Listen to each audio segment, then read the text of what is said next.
Buenas tardes, es una alegría darles la bienvenida al Instituto Cervantes y a este acto en el que vamos a hablar de la poesía venezolana del siglo XX con motivo de una antología importante titulada Rasgos Comunes y preparada por Antonio López Ortega, Miguel Gómez y Gina Saraceni. Yo creo que este libro va a ser muy útil en el horizonte del panorama cultural español. La poesía venezolana es conocida, va siendo conocida. Entre nosotros pues se lee la poesía de Vicente Gervasi, de Juan Liscano, de Juan Sánchez Peláez, de Rafael Cadenas, de Eugenio Montejo, de Yolanda Pantin. La labor de algunas editoriales, la fortuna de algunos premios han extendido la poesía venezolana, pero también es verdad que más allá de algunos nombres afortunados o significativos, también hay muchas sombras de silencio. En el prólogo a esta antología se recuerda que Mutis, con ocasión de hablar de Sánchez Peláez, dijo que era el secreto mejor guardado de América Latina, porque su calidad literaria no correspondía con el conocimiento que se tenía de su obra. Pues sí, eso afectaba a Sánchez Peláez. La verdad es que más allá de algunos de los nombres más significativos, pues hay muchas zonas de sombra que son zonas de calidad poética, pero que son silencios secretos bien guardados. Y me parece que el mejor remedio para esos secretos va a ser la antología Rasgos Comunes, que nos presenta un panorama muy amplio de la lírica venezolana del siglo pasado. La verdad es que la lírica venezolana ha sido muy importante y es muy importante también para el Instituto Cervantes. Hoy hablamos, por fortuna, de panhispanismo, hablamos de la necesidad de iberoamericanizar la memoria común. Se ha tomado conciencia de que el idioma solo es fuerte si se comprende que no hay ningún centro director, sino que es un patrimonio en el que conviven muchos millones de hablantes, más de 570 millones de hablantes. El primero en recordarlo de la mejor manera, yo creo que el primero que abrió la perspectiva panhispánica de la manera más sensata fue Andrés Bello. Fue un venezolano y es un referente para todos los que recordamos una y otra vez que los españoles somos el 8% de un idioma y que la fuerza de este idioma es tratarnos en hermandad y comprender que la afortunada unidad se enriquece con matices que son maneras de respeto a las lenguas maternas. Y si hacemos historia de la literatura, pues los profesores en la reflexión de la modernidad hispánica, pues nos encontramos enseguida con Pérez Bonalde, porque a su poema del Niágara le dedicó Martí algunas reflexiones decisivas. Ese camino que se encarnó en el siglo XX en la modernidad lírica venezolana es lo que estudian los autores de esta antología. Lo primero que hacen es una reflexión sobre la situación histórica venezolana, sobre eso que se llamó un sentimiento de modernidad desigual, lo que permite abrir caminos de reflexión que tienen que ver con los ejes del pensamiento poético del siglo XX. Por ejemplo, ejes que a mí me han resultado de interés al leer el prólogo. Bueno, las apuestas por la modernidad en el siglo XX han generado radicalidades, rupturas, pero inevitablemente han generado también melancolías, la necesidad de poner como barrera imaginarios míticos que cuestionasen el dictado de la modernidad. Yo creo que en esa lógica surgió uno de los grandes poetas de la lengua del siglo XX, como fue nuestro añorado Eugenio Montejo, que es uno de esos grandes representantes de la mejor melancolía que puede convivir con la modernidad. Se plantea también una reflexión sobre el cuerpo, que es una reflexión sobre las singularidades, el cuerpo como ámbito en el que se materializan pues la ley y los conflictos, y el diálogo de la poesía contemporánea tiene mucho que ver con esas contradicciones, esas tensiones, esos equilibrios entre la ley y el conflicto. Me parece bien interesante también desde la perspectiva hispanoamericana plantear la ya conocida pulsión adánica para inmediatamente indagar en otros ámbitos muy productivos para la lírica moderna.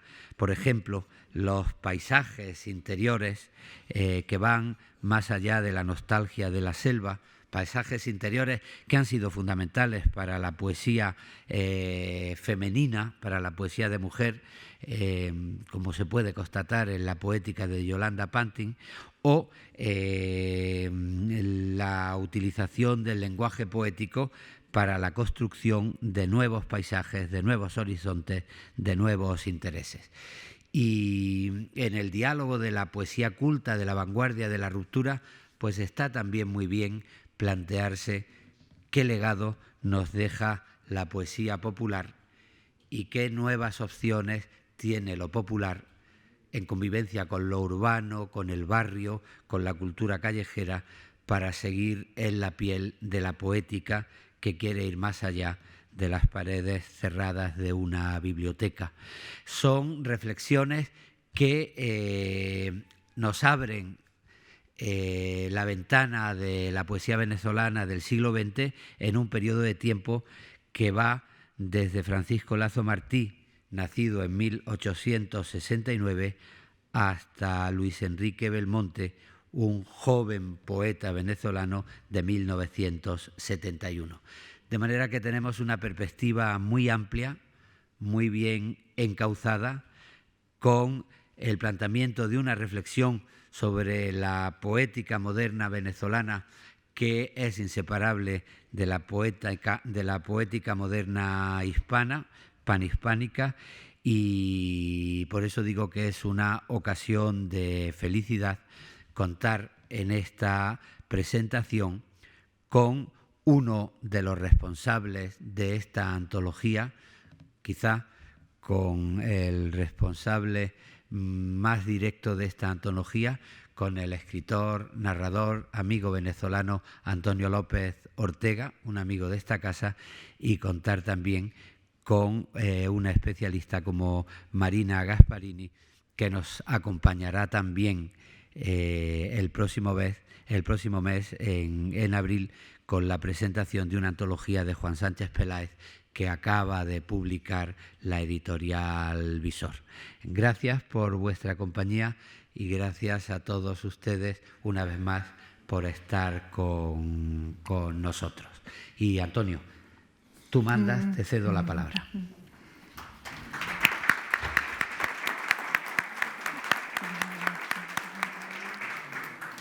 Bueno, me vas a dejar. Sí. Me vas a dejar la palabra un minuto más, porque no resisto la tentación de leer un poema de Eugenio Montejo que se titula Caracas. Tan altos son los edificios que ya no se ve nada de mi infancia. Perdí mi patio con sus lentas nubes donde la luz dejó plumas de ibis, egipcias claridades. Perdí mi nombre y el sueño de mi casa.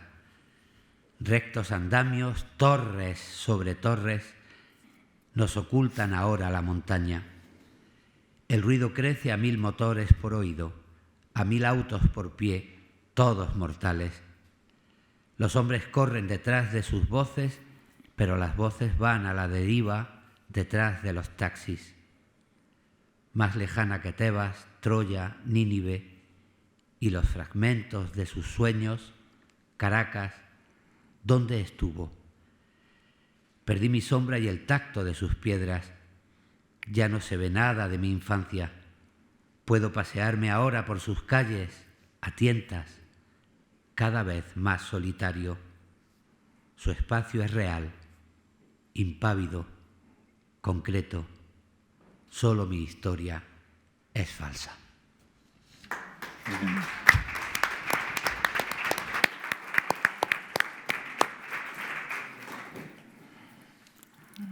Bueno, muy buenas noches. Yo quisiera, antes que nada, agradecerles la presencia acá. Tiene mucha significación para nosotros esta presentación porque es la primera, digamos, premier, me estaban comentando aquí en la antesala de esta obra, que, como Luis ha dicho en estas hermosísimas palabras, sin duda es muy significativa porque es un trabajo que obviamente cubre un campo muy extenso, ¿no? Y obviamente también un trabajo, como toda antología requiere, minucioso, cuidadoso y que lleva mucho tiempo, ¿no? Yo estimo que más o menos entre Gina Saraceni y Miguel Gómez, mis colegas de empresa, más o menos estuvimos unos 4 años en este trabajo. Quiero hacer algunos agradecimientos y es, bueno, la presencia de ustedes acá, que esta noche haya podido llegar como ha llegado. Estamos en deuda con el Instituto Cervantes por acogernos, por Luis y todo su equipo desde el primer momento, con un enorme entusiasmo. Tiene mucha significación que este libro se pueda presentar en este instituto, con la significación que tiene y la presencia que tiene en todo el mundo iberoamericano. Quiero también agradecer, por supuesto, la presencia de Marina Gasparini, excusar a Esperanza López Parada, que estaba con un enorme entusiasmo de poder acompañarnos, pero está muy quebrantada de salud y se excusó lamentablemente y no nos puede acompañar. Quiero también saludar la presencia de, porque este libro, bueno, tuvo como una complejidad tanto en su hechura como en su propia producción editorial, y están presentes esta noche acá 2 personas que quisiera saludar, que son Gonzalo Parodi, que es uno de los patrocinantes del libro, dentro de los 5 que conseguimos para que esta criatura pudiera existir, que ha venido, por cierto, ha hecho un esfuerzo para venir de Estados Unidos a esta actividad, le agradezco mucho. Y quisiera saludar también a Axel Capriles, que también tuvo desde Gran Roque Capital un entusiasmo tremendo de asociarse con este proyecto. Cosa que me enorgullece mucho porque se trata también de empresarios venezolanos que están por el mundo, ¿no? Haciendo y trabajando cosas extraordinarias. Bueno, estoy muy bien acompañado con Marina porque es como estar hablando con mucha confianza, y ambos hemos preparado unas páginas que quisiéramos compartir con ustedes, y yo creo que al final hemos hablado quizás de leer una que otra cosa, y yo creo que también, si nos permiten, si hay al final algún tipo de pregunta o comentario, creo que es una audiencia muy cálida y podríamos también propiciarlo si a ustedes les parece bien, ¿no? Entonces yo creo que podemos comenzar de esa manera. ¿Te parece, María? Está bien, me parece bien. Pues yo también quisiera agradecerles a todos ustedes que están aquí, a Luis, al Instituto Cervantes, y a ti, Antonio, por invitarme a estar presentando el libro. Y bueno, y hacerle llegar esas gracias también a Miguel Gómez y a Gina Serraceni, que son dos amigos además también muy queridos, igual que Antonio. O sea que estar aquí de verdad es un grandísimo gusto. Y yo tengo unas paginitas que leerles, que se las voy a leer. Okay. Y dicen: me viene a la memoria la imagen de una mujer. Me refiero a una figura femenina pintada al fresco en el primer siglo de nuestra era, en la Villa Ariadna, en Stabia, cerca de Pompeya. Describir una pintura sin mostrarla no es tarea fácil. Sin embargo, asumo ese reto, pues ella, con la delicadeza de su andar, me señala el modo y el tiempo de mi intervención. La vemos caminar descalza delante de nosotros, con su cabello recogido, con una cinta en un moño que deja su cuello al descubierto. Observamos su vestido de telas ligeras, blancas y amarillas. Sentimos la brisa que ondula su traje y descubre parte de su espalda. Nos detenemos en sus gestos y en la elegancia de su andar. Vemos el movimiento de sus pies, la delicadeza con que una de sus manos toma entre el pulgar y el índice la rama más alta en la que despuntan dos pequeñas flores blancas, quizás de cerezo. Podemos sentir la presión que hacen sus dedos al separar el tallo del resto del arbusto para agregarlo a las flores de la cesta que, apoyada en su cuerpo, sostiene con el brazo izquierdo. Ella camina dentro del verde. Sus pasos son amortiguados por la hierba. Ella se mueve dentro de un color, no dentro de un espacio. Ella, a quien no le vemos el rostro y no se percata de nuestra presencia, traza un camino en su andadura, va hacia adelante, hacia un lugar invisible que está fuera de la imagen. Ella recoge flores, selecciona flores.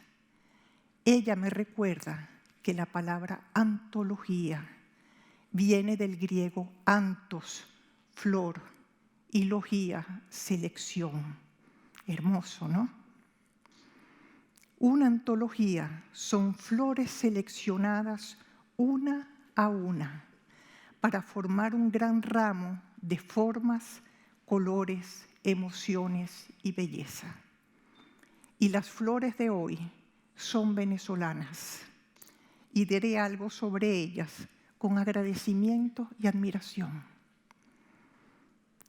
Les hablaré como lectora. Es desde esa relación con la palabra poética que deseo detenerme en alguno de los poemas de la antología Rasgos Comunes. Deseo hablarles desde la perspectiva más íntima y personal que poseo, mi lectura, mis sentimientos y mis emociones. ¿Acaso no recordamos que es la atenta escucha la que permite a la poesía ser cimiento en nosotros?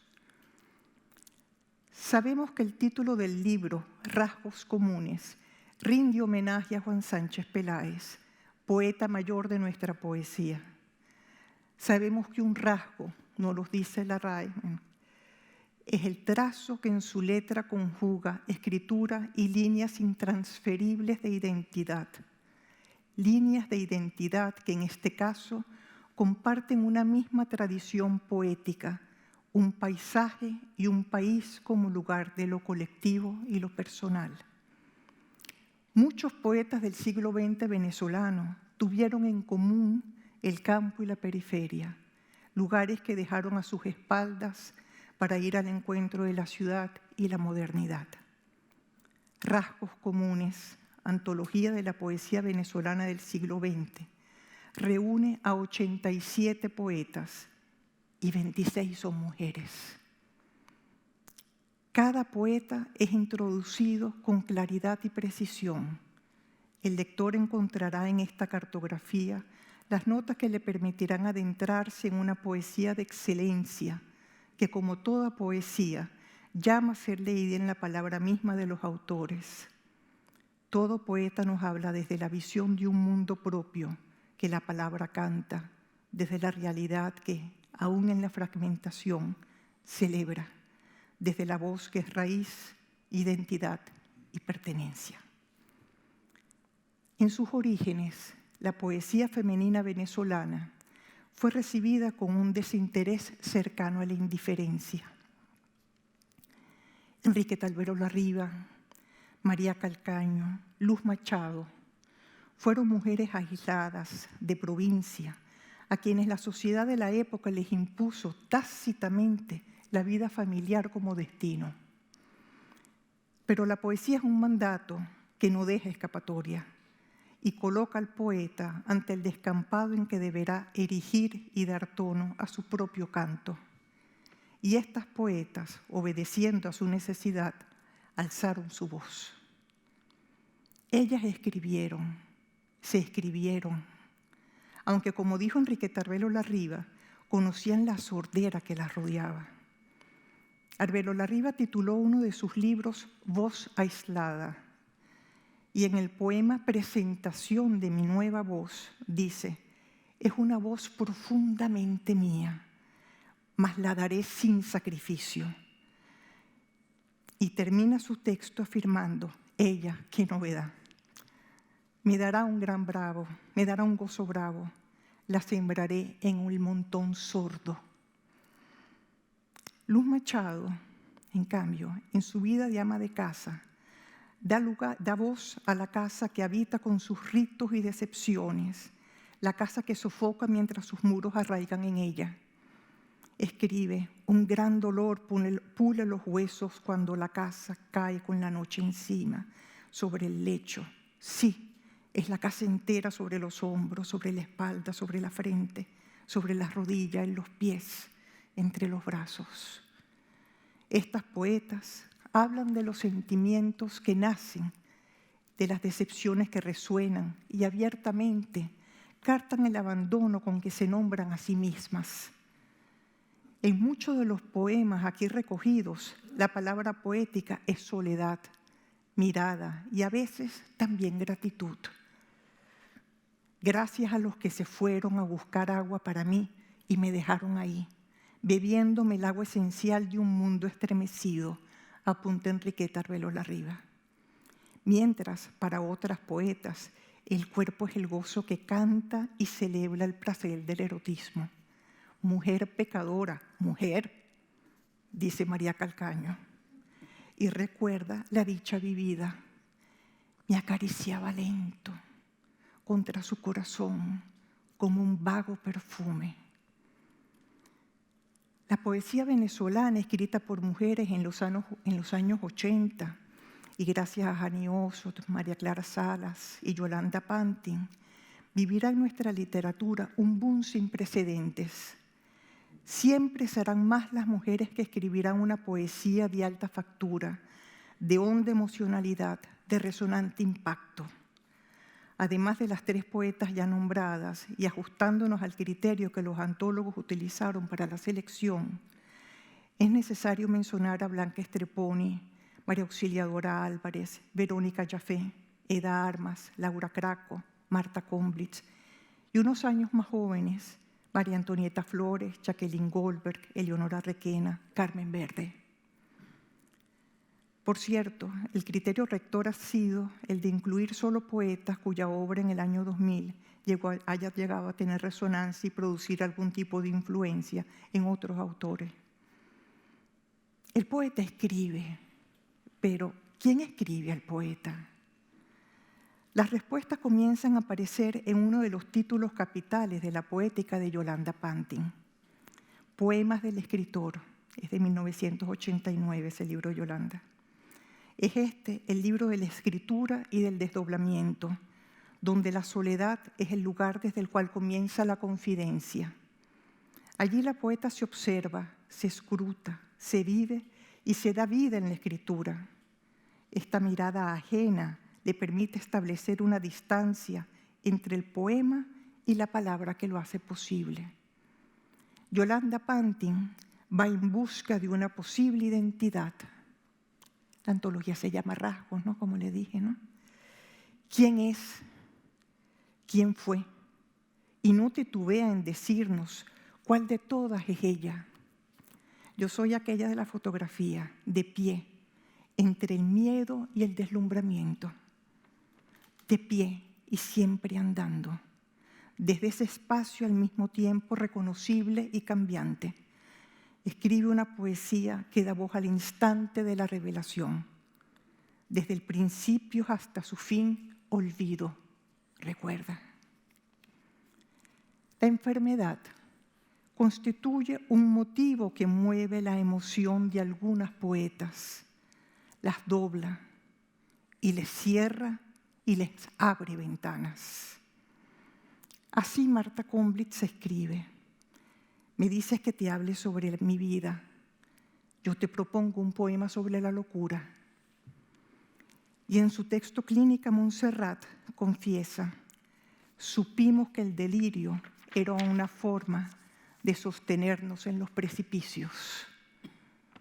Poesía femenina, poesía de una intimidad que no escatima esfuerzos ni palabras para dar sentido a las cosas que mueren. Poetas que se empeñan en nombrar lo imperceptible, con frecuencia lo invisible, que la poesía nos hace ver con la imagen que modela su voz. La poesía femenina recogida en esta antología da cuenta de unas mujeres que han dado voz y silencio a lo vivido, a las intermitencias de sus anhelos, a las heridas de lo perdido, a las nostalgias presentes, a la memoria que les ofrece la palabra y el tono. Ellas han moldeado y conjugado vida y palabra, la rasgadura y la flor. Luz Machado escribió con énfasis: hay que enterrar las flores vivas. Es preferible verlas morir entre dos hojas, perdido ya el matiz y el suave aroma. Es preferible verlas marchitarse día a día, como el amor fugaz de dos criaturas, perdiendo poco a poco y en la ausencia el calor inicial y las palabras. Es preferible a escribirles esas cartas de agua reciente en los floreros, rogándoles resistir un poco más que nuestra propia pena. Hay que enterrarlas vivas o perderlas, que es el modo mejor de hacerlas vivas. Quisiera terminar mi intervención con un poema de Hani Osut, una de nuestras poetas medulares. No importa que caminemos sobre piedras y que algunas investiduras falaz recubra ojos y brazos. Si lo necesario nos viene de reventar el sol a pedradas o buscar nuestras primeras huellas, moriremos igual a un soldado, cumpliremos los mismos ciclos de crisálidas, aunque los espacios imaginen perpetuaciones. Pido permiso para sentarme sobre los resquicios de puertas abandonadas. Debo hablar sobre el movimiento urdido en habitaciones de un solo huésped. Gracias.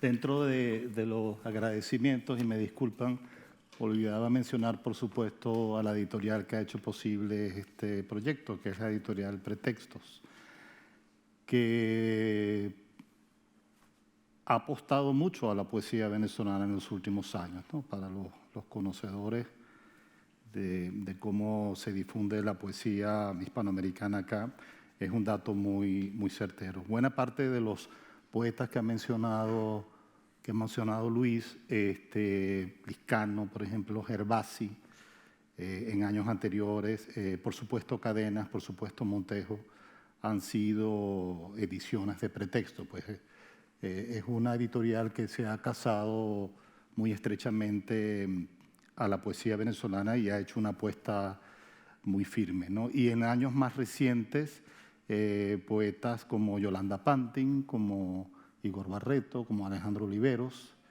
y otras sorpresas que vienen por allí. Es muy importante pues, haber tenido ese apoyo editorial. Y la mención que ha hecho Luis también a esta nueva antología poética de Juan Sánchez Peláez en Visor es muy importante, es una noticia editorial muy importante porque abre otra compuerta para la difusión de la poesía venezolana, ¿no?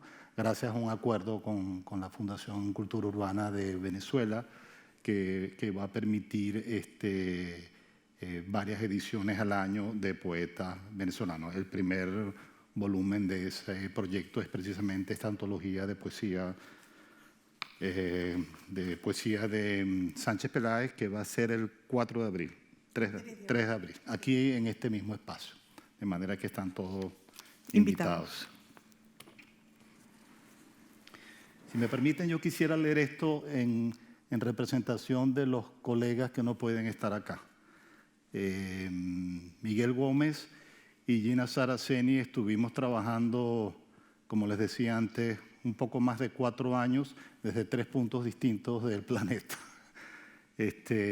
Y todavía estamos añorando o pensando qué ciudad nos va a permitir reunirnos a los 3 y hacer una presentación. No ha podido ser en Madrid. Estamos añorando que, por ejemplo, Miguel y Gina coincidan en una ciudad latinoamericana y seguramente con Miguel, que viene hacia septiembre, octubre a Salamanca, creo que vamos a poder hacer algo acá, pero estamos apostando a ver qué día podemos reunirnos los 3 y hacer una presentación para celebrarlo juntos. Comparto entonces estas líneas.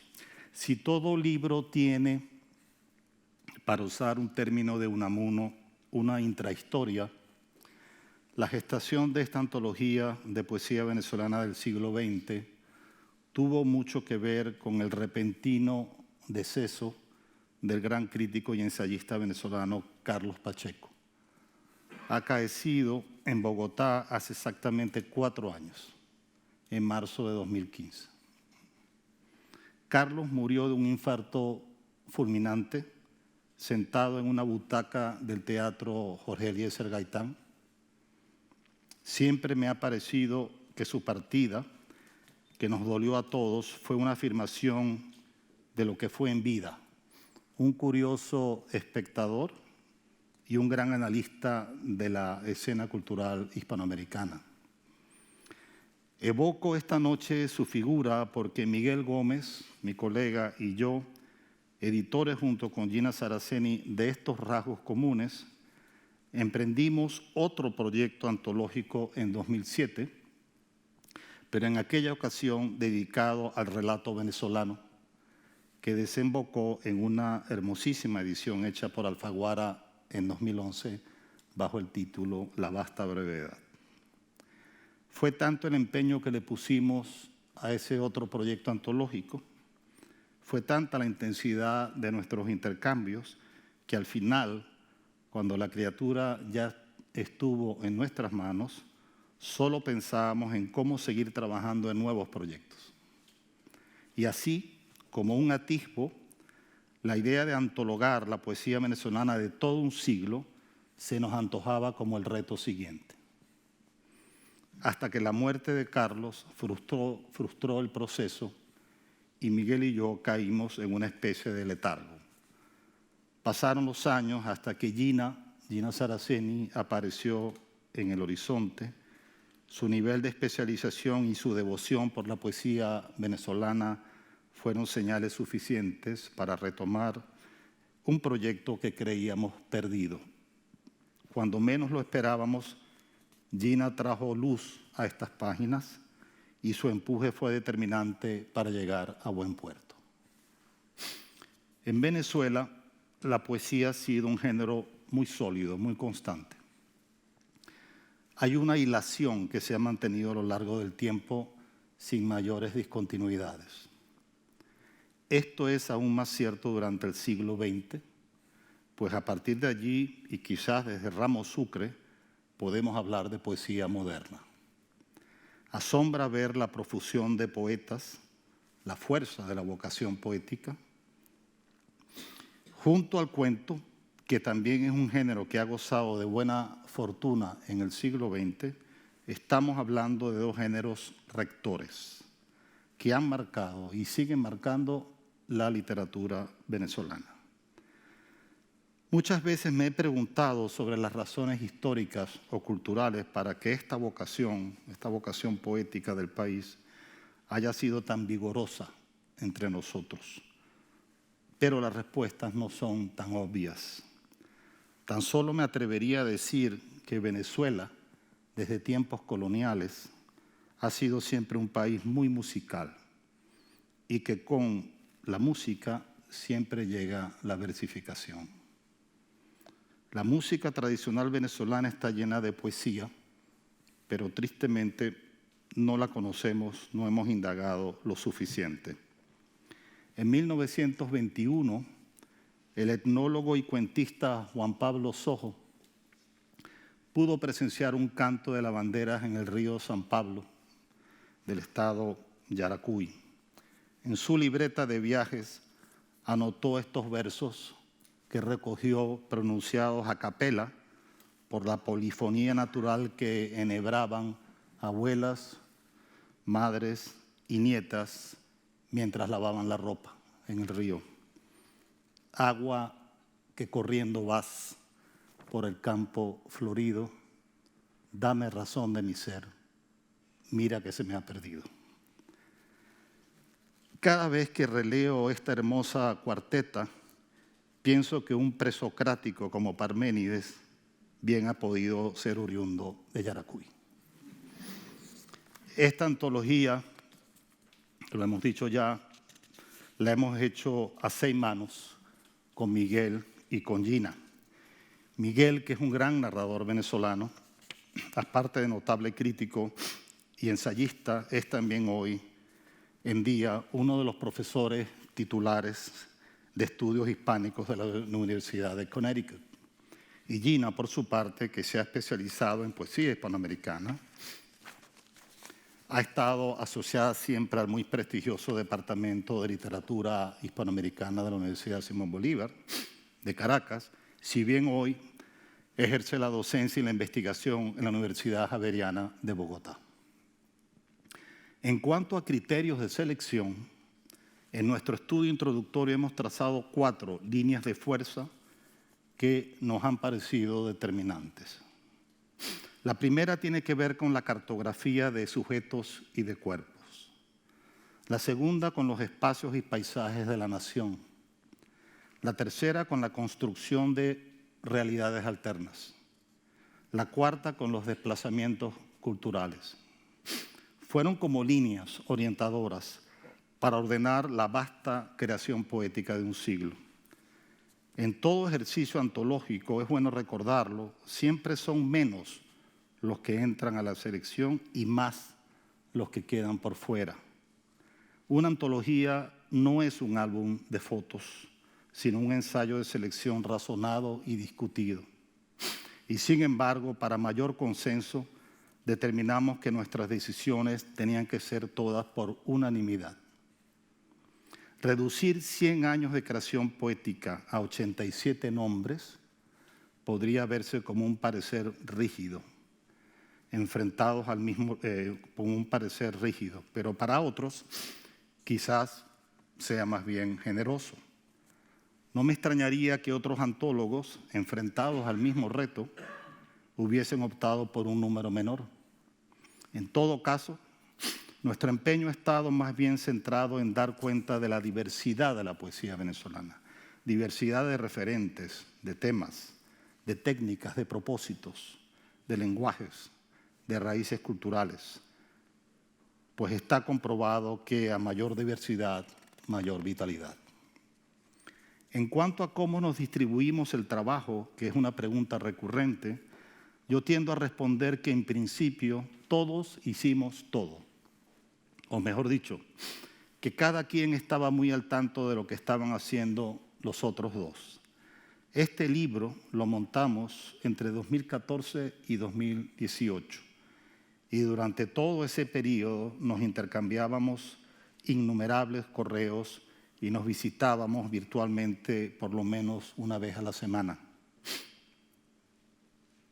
A veces nos hemos dicho que cuando nos toque reeditar el volumen, y esto es como soñar gratuitamente, cuando nos toque reeditar el volumen, convendría agregar un apéndice con todos los correos que nos cruzamos a lo largo de esos 4 años, porque allí están compilados esencialmente todos nuestros juicios de valor y de selección. En todo caso, durante todo el proceso de trabajo, que fue extenuante por lo minucioso, estuvimos exaltados, por no decir conmovidos, porque no hay otra manera de leer la gran poesía venezolana. Hemos hecho una relectura del siglo y toda relectura obviamente cambia los pareceres. Ninguna antología se salva de omisiones, pero en la nuestra yo destacaría más bien los redescubrimientos y las revalorizaciones.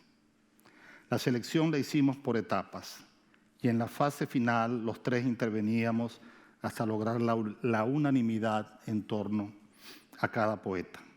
Y en cuanto a las notas, nos las repartimos en 3 bloques, pero al final todos interveníamos en la revisión y en la reedición.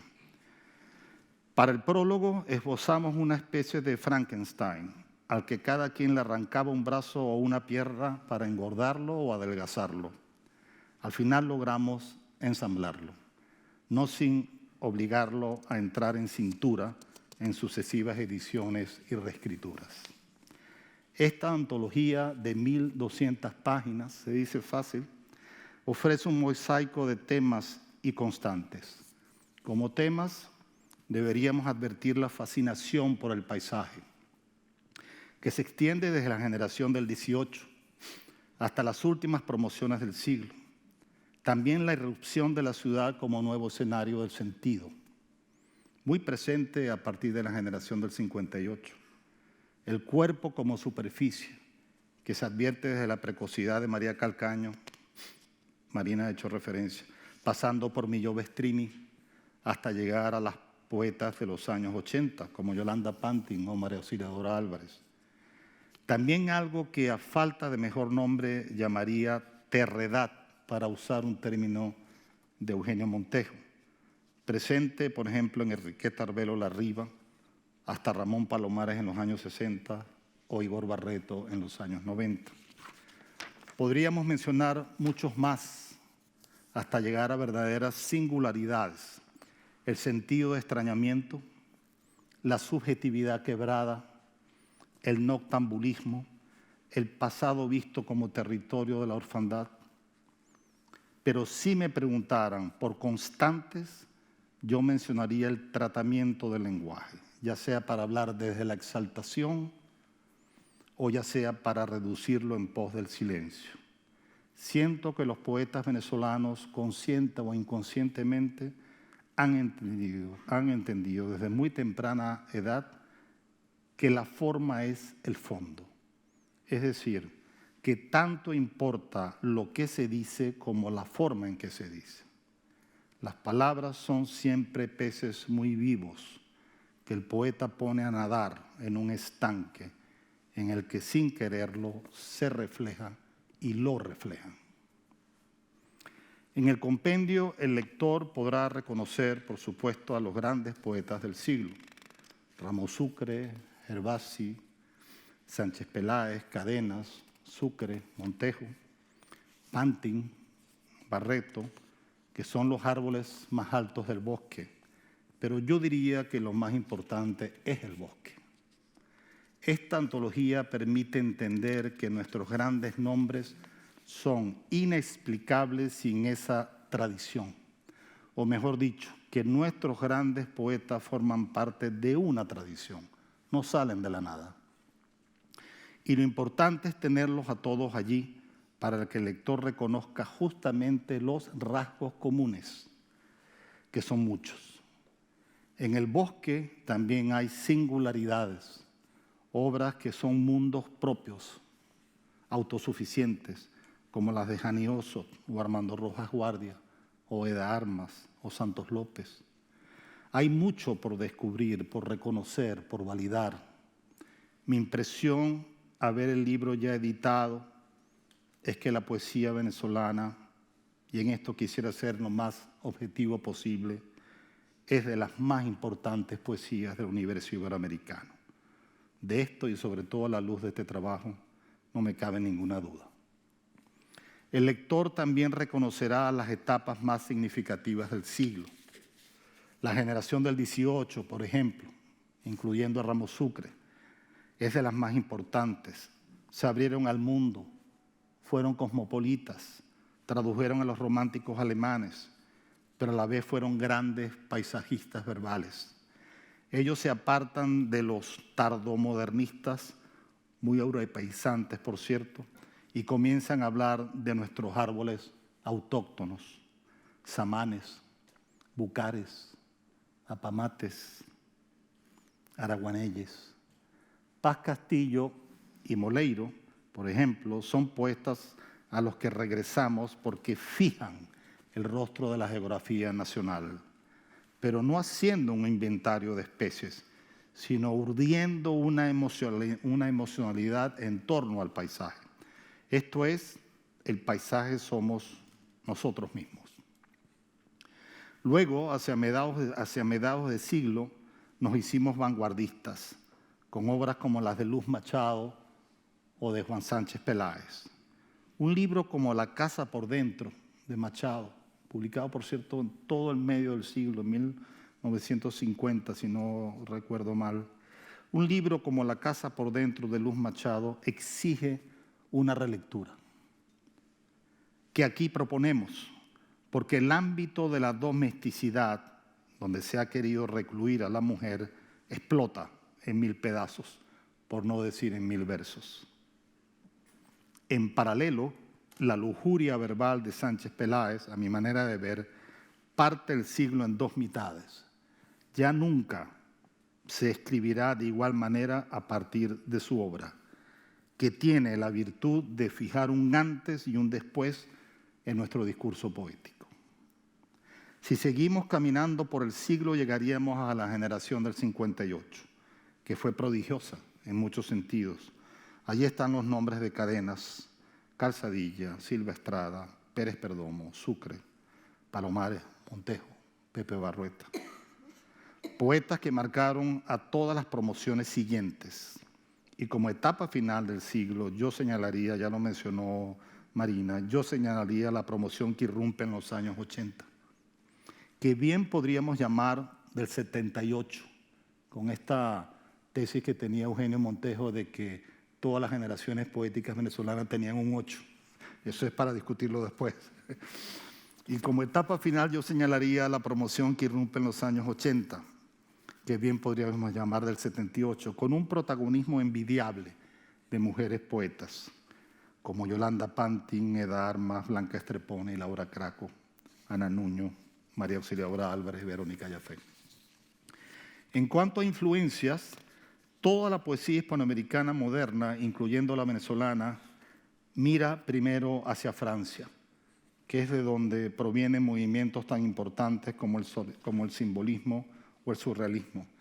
Esas corrientes de influencias recíprocas están bien estudiadas y sobre todo en un libro que me parece capital, que es Los hijos del limo, de Octavio Paz. Los siglos XVIII y XIX de España no fueron tan importantes para Hispanoamérica.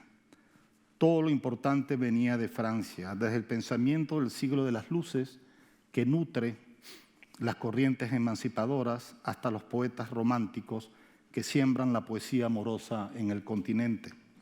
Hay que esperar hasta el surgimiento de la generación del 98 para volver la cara hacia España y esa renovación literaria peninsular provoca del otro lado del Atlántico un movimiento medular que es el modernismo. Luego, como otro eco, los poetas del modernismo son una influencia determinante para la generación española del 27. Es decir, García Lorca es inconcebible sin Rubén Darío. Octavio Paz demuestra a partir del modernismo que la literatura escrita en castellano comienza a contrapuntear de una orilla a otra, sin cesar. Y me parece que ese danzón lo mantenemos hasta hoy, para fortuna nuestra. En Venezuela, ya la generación del 18 leía a los simbolistas franceses y de alguna manera rozaba los primeros brotes del surrealismo. Pero hay que esperar hasta los poetas de la vanguardia, como Sánchez Peláez, para que ese lenguaje de la libre asociación que planteaba el surrealismo se asumiera a fondo, con profunda convicción.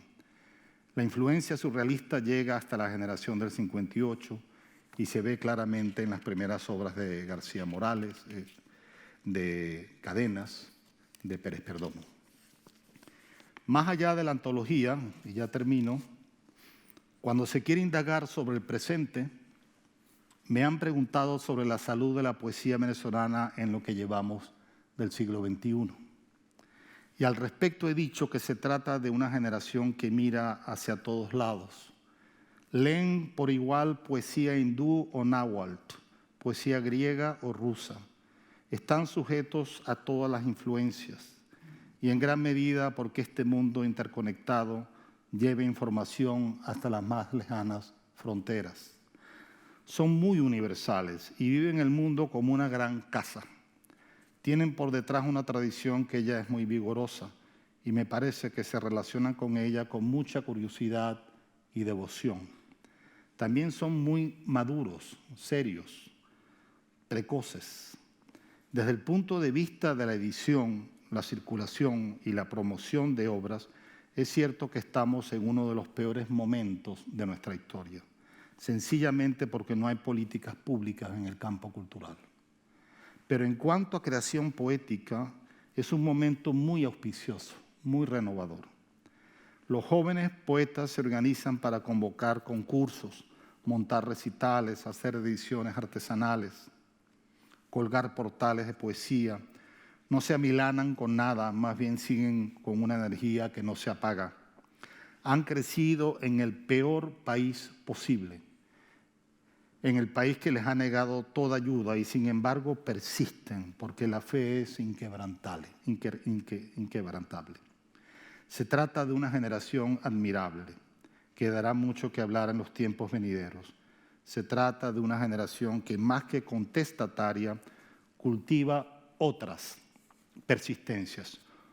Una es la reconstrucción de la memoria en tiempos en que el discurso oficial la quiere borrar. Otra es la persistencia de la subjetividad en tiempos en que todo se mide en términos masivos. Otra es la vigilancia del lenguaje en tiempos en que se nos quieren imponer neolenguas. Otra es la afirmación de la libertad expresiva en tiempos en que se censura. Otra es la pulsión estética en tiempos en que el lenguaje se corroe. Otra es el hambre de universalidad en tiempos en que se cierran fronteras. Otra es la reivindicación ética en tiempos en que el poder es un nido de corrupción.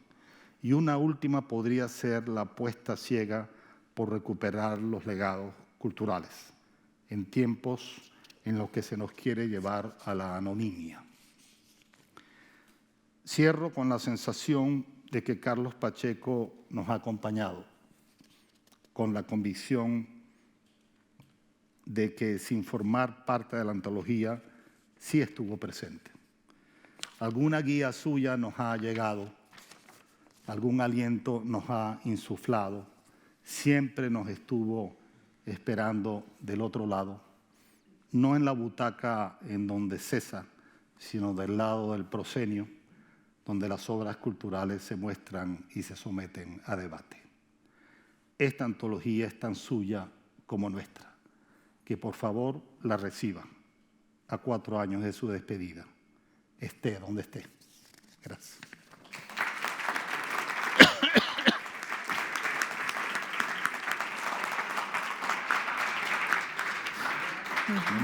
¿Ya? ¿Leemos algo? Sí. Queríamos leer 2 poemas, ¿les parece? Como de, no sé, de cierre, para que todo no sea palabras, sino referirse al libro, ¿no? Dame prestar el libro. ¿Tú qué vas a leer? Yo voy a leer, creo que a Luz Machado. Entonces yo leo Juan Sánchez. Sí, adelante. Eso. El libro pesa Dale. 1 kilo. Sí, por eso yo se lo Sí. pido que me preste el de él, yo no lo traje. Y mi esposa, desde que vio que está aquí en el 8, desde que lo vio, dice, toma tu kilo de poesía.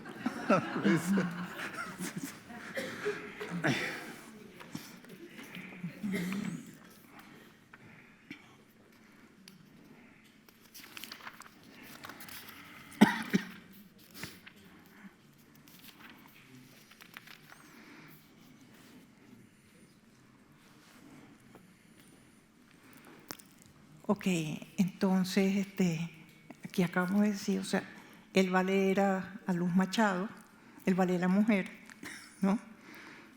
Y yo voy a leer un hombre.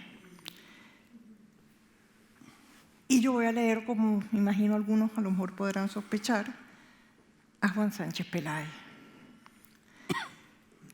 Tanto porque le da el nombre a la antología de rasgos comunes, como acaba de salir, como dijo Antonio, la antología de él, o sea, la antología que publicó Visor y la Fundación para la Cultura Urbana, y que nos reunirá aquí el 3 de abril.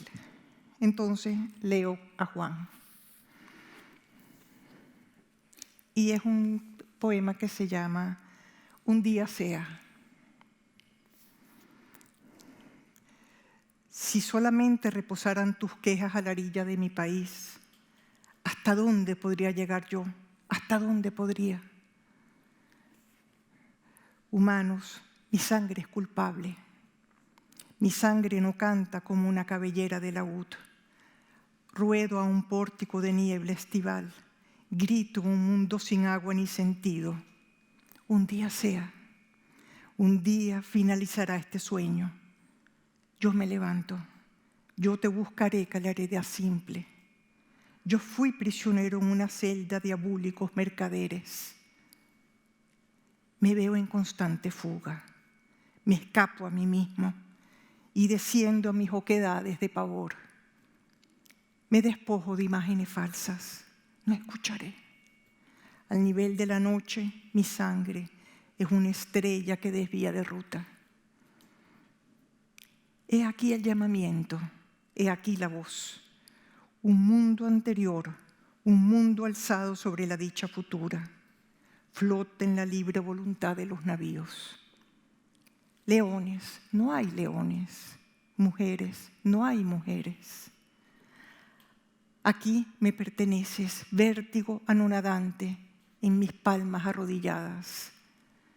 Un diluvio de fósforo primitivo en las cabinas de las tierras insomne.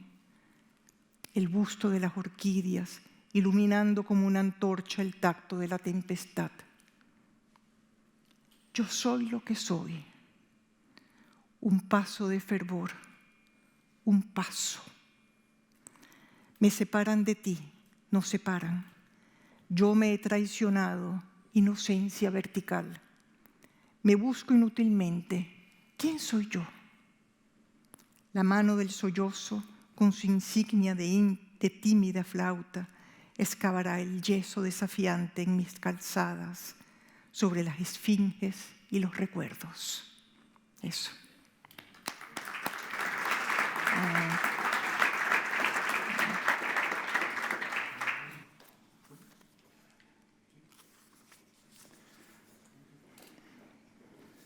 Y cerramos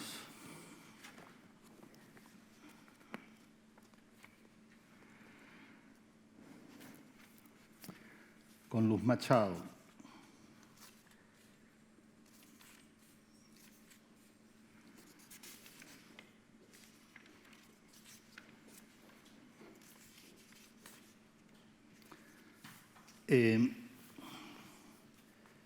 bueno, uno queda muy tocado después de un trabajo de estas dimensiones, ¿no?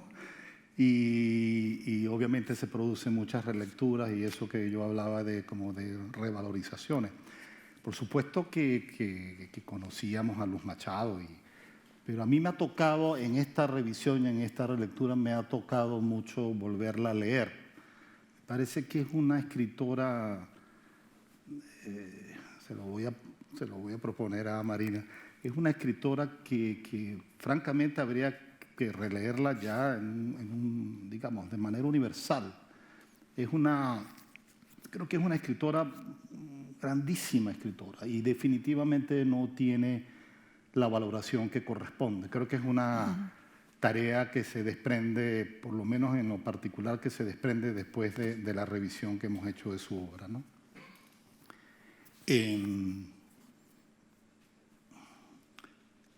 Es muy impresionante, digamos, el tratamiento del lenguaje. Yo la veo bastante equivalente a Sánchez Peláez, ¿no? Sí. Y tratando de comparar con otras tradiciones hispanoamericanas, me parece que ella podría jugar aquí un papel bastante similar al que jugó la poesía de Alejandra Pizarnik en Argentina, por ejemplo, ¿no? Una cosa más o menos equivalente. Este es un poema que se llama La engrapadora. Uno se pregunta, ¿qué puede uno decir de una engrapadora? Pero eso es lo que los poetas logran, ¿no? Lo que ven allí, ¿no? Este es el tipo de poemas que me gusta mucho conversar con los estudiantes, porque, ¿no?, uno pone de pronto una remolacha en una mesa, bueno, haga un poema ahí sobre la remolacha a ver qué sale, ¿no? Y bueno, cuando es un poeta el que trata el tema, generalmente salen grandes poemas. La engrapadora. La pequeña máquina muerde las hojas con un solo diente ancho. Las juntas hasta la altura de un pistilo y atravesada como firma de neurótico, declara el matrimonio de la escritura y del papel.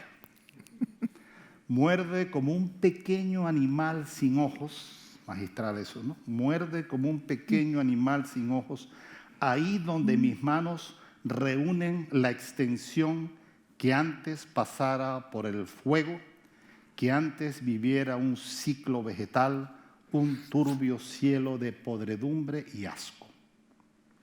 Así conoce el árbol la soledad del hierro, esa quebrantadura de huesos metálicos que primero tiembla la forma de la vértebra y después la cose a la columna, inocente y pequeña, si no es que la impulsa, ociosa de fríos, permanece como una sardina muerta.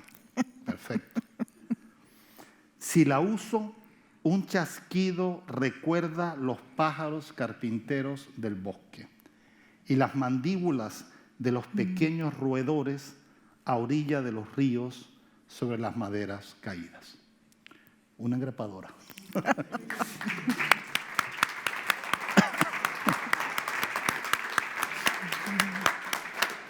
¿Alguna pregunta?